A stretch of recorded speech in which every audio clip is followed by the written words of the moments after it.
මේනේ අපේ ෆාම් එකට අලුතෙන්ම ගෙන අපු සත්තු දෙන්නේ.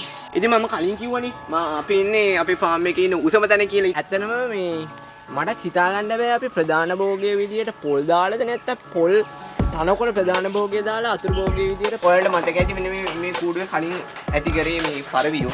දැන් මචං කුකුල්. අයිබෝන් හැමදෙනාටම කාලයකට පස්සේ Green Tech Jet YouTube channel එකෙන් මම හිතුවා අදත් අපේ ෆාම් එක ගැන vlog එකක් කරන්න. ඉතින් මම දැන් ඉන්නේ අපේ ෆාම් එකේ ඉන්න උසම තැන. ඉතින් ඔයාලට මෙතනදි බලා ගන්න පුළුවන්. මෙතනදි ඔයාලට බලා ගන්න පුළුවන් මාස 8ක විතර සතෙක්. ඊට පස්සේ මෙයා නම් අපිට අලුතෙන් ආපු breed එකක්. එතකොට මේ දෙන්නම ජේසි වර්ගයේ සත්තු. මෙයා තමයි දැනට ඉන්න අපේ ගාව ඉන්න වයසම සතා. ඊට පස්සේ මේ ඉන්නේ එයාගේ පැටියා.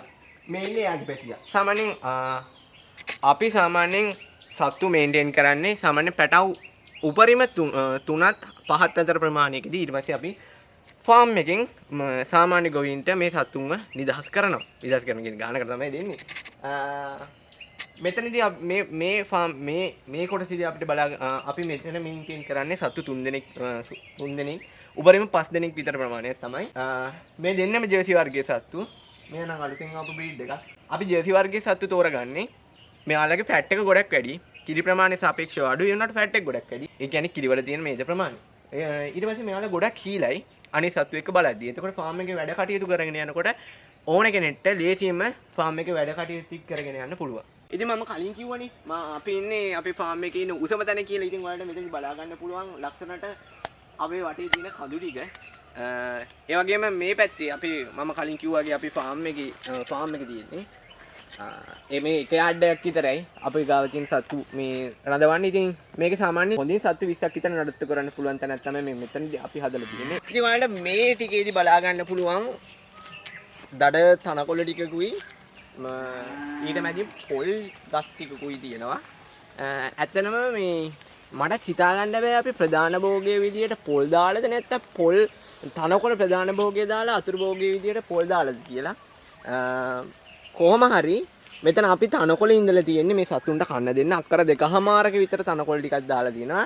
ඒ අතරින් තමයි පොල් ගස් දාලා තියෙන්නේ. අපි ෆාම් එක උඩට අරන් ගියේ පල්ලෙහා මට්ටමක අපි ෆාම් එක කරගෙන ගියොත් සත්තු හදලා ඊට පස්සේ කොම්පෝස්ට් දෙනවට වඩා අපිට ගොඩක්ම ලේසි ෆාම් එක උඩින් තියලා ඒ කට්ටියගේ ගොම මුත්‍රා එකතු කරලා ඒක දියර විදියට මේ ඔක්කොටම ලබා දෙන එක.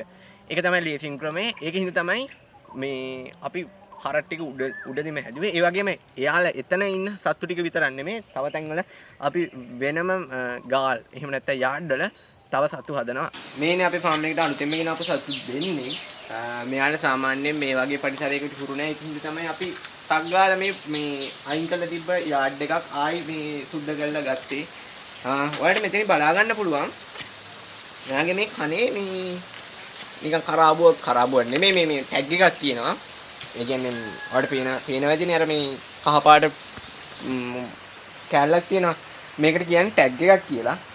සාමාන්‍යයෙන් අපිට සතා හඳුර ගන්න ප්‍රදේශයෙන් ප්‍රදේශයට සත්තු මාරු කරනකොට අනිවාර්යයෙන්ම ටැග් කරනවා සත්තු. සාමාන්‍ය ෆාම් එකේදී ගොඩක් සත්තු ඉන්න ෆාම් වලදී මෙයාලව ටැග් කරනවා.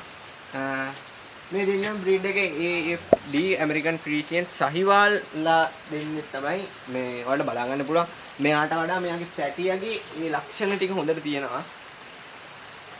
අපි යාගාවට හලෝ මේනේ ඇමරිකන් ෆ්‍රීසියන් සහිවාල් ඒ වර්ගයට අයිති වෙන සතෙක්. ඉන්දියාවේ සත්තුන්ගේ ලක්ෂණත් ෆ්‍රීසියන් සතුන්ගේ ලක්ෂණත් කවල මේ තමයි මෙයාලගේ දැක ගන්න පුළුවන්. මෙයාගේ සාමාන්‍යයෙන් අංග වර්ධනය වෙන්නේ නැහැ. මෙයාගේ ඇඟ සාමාන්‍යයෙන්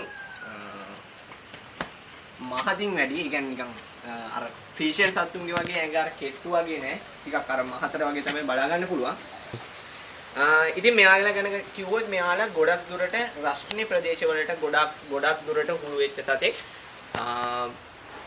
ලැබෙන කිරි ප්‍රමාණය අඩුයි. ඒ වුණාට මේ සතුන්ගේ කිරි වල තියෙන මේද ප්‍රමාණය එහෙම නැත්නම් ෆැට් එක ගොඩක් වැඩි. බය වෙන්න බාබා බය වෙන්න. ඉතින් ඔයාලට මේ කට්ටියක බලන්න පුළුවන් අයිකනින්ම ලක්ෂණයක් තමයි මෙන්න මේ පැල්ල. මේක සාමාන්‍යයෙන් අර පිටරට ඒ කියන්නේ මේ යුරෝප් පැත්තෙන් ආනයනය කරපු සතුන්ගේ බලා ගන්න බෑ. මේ කට්ටියක මෙහිම මේ ඇගේ කැලි බැලි එල්ලෙන්නේ සමේ තියෙන පෘෂ්ඨ වර්ගඵලය වැඩි කරලා ඉක්මනින් ඇඟ සිසිල් කරගන්න. ඒ ටික තමයි මෙයාලගේ ගොඩක් දුරට කියන්න තියෙන්නේ. ඒ වගේම මෙයාලගේ මේ ලෝම අර සත්තුන්ගේ වගේ මේ ආයනනීය කරපු සත්තුන් වගේ ගොඩක් දිගට හැදෙන්නේ නැහැ. සාමාන්‍යයෙන් කෙටි ලෝම තමයි දැක ගන්න පුළුවන් වෙන්නේ.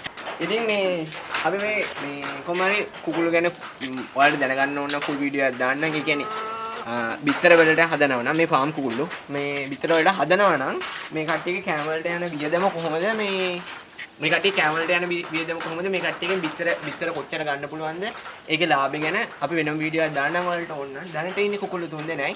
ඔයාලට බලා ගන්න පුළුවන් මේ පරිපූර්ණයම තමයි මේ දැන් ඉන්නේ බල් එක.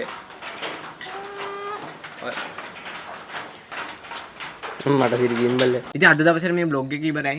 මේ වැහි දෙයියන්ට පින්සෙත් දෙන්න වැස්සේ. ඉතින් මේ ඊටු පොඩි ටික අපිට ගන්න උන්නේ නැහැ. ඊළඟ මාසෙත් මේ වගේ බ්ලොග් එකක් දාන්නම්. ඉතින් හැම දිනකටම සුබ දවසක්. අර කුකුල්ලු ගැන වීඩියෝ එක ඕන නම් කමෙන්ට් එකක් දාන්න මම කරන්න. අපි අලුතින් TikTok channel එකක් පටන් ගත්තා. description එකේ ඇති ඒ ගැන මේකේ කතා වෙන්නේ නැති ගොඩක් දේවල් එකේ කතා වෙනවා. ඒකට ගිහිල්ලා like කරන්න අපිව follow කරන්න. ඉතින් හැම දිනකටම සුබ දවසක්. ඊළඟ වීඩියෝ එකෙන් හම්බ වෙමු. හැම සතියෙම මම වීඩියෝ එකක් දානවා මේ